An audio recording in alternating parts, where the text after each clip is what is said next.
ദൈവനാമത്തിന് മഹത്വമുണ്ടാകട്ടെ. യേശുവിൽ സ്നേഹമുള്ളവരെ, ഗലാത്യക്കാർക്ക് എഴുതിയ ലേഖനം 6-14 നമ്മുടെ കർത്താവായ യേശു ക്രിസ്തുവിൻ്റെ കുരിശിലല്ലാതെ മറ്റൊന്നിലും അഭിമാനിക്കുവാൻ എനിക്കിടയാകാതിരിക്കട്ടെ. ഹല്ലേലൂയ. സ്നേഹമുള്ളവരെ, യേശു നമ്മുടെ പാപങ്ങൾ ഏറ്റെടുത്ത് നമ്മെ പാപത്തിൻ്റെ അടിമത്തത്തിൽ നിന്നും രക്ഷിക്കുവാൻ കുരിശിൽ നമുക്കായി പാടുപീഡകൾ സഹിച്ച് മരിച്ചു.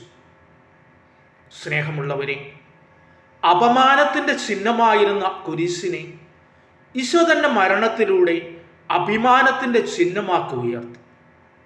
ആ കുരിശിലാണ് നമുക്ക് അഭിമാനിക്കുവാൻ വകയുള്ളത്. അല്ലാതെ ലോകത്തിലെ മറ്റൊരു സൃഷ്ടിയിലും നമുക്ക് അഭിമാനിക്കുവാൻ സാധിക്കരുത്.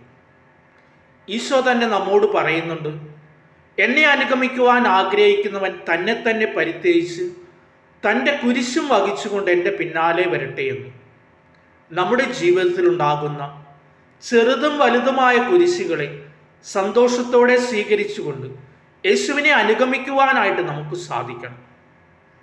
അപ്പോൾ നമ്മുടെ ജീവിതം അഭിമാനമുള്ളതായിത്തീരും. അതിനുള്ള വലിയ കൃപയ്ക്കായി നമുക്ക് പ്രാർത്ഥിക്കാം. ആമേൻ.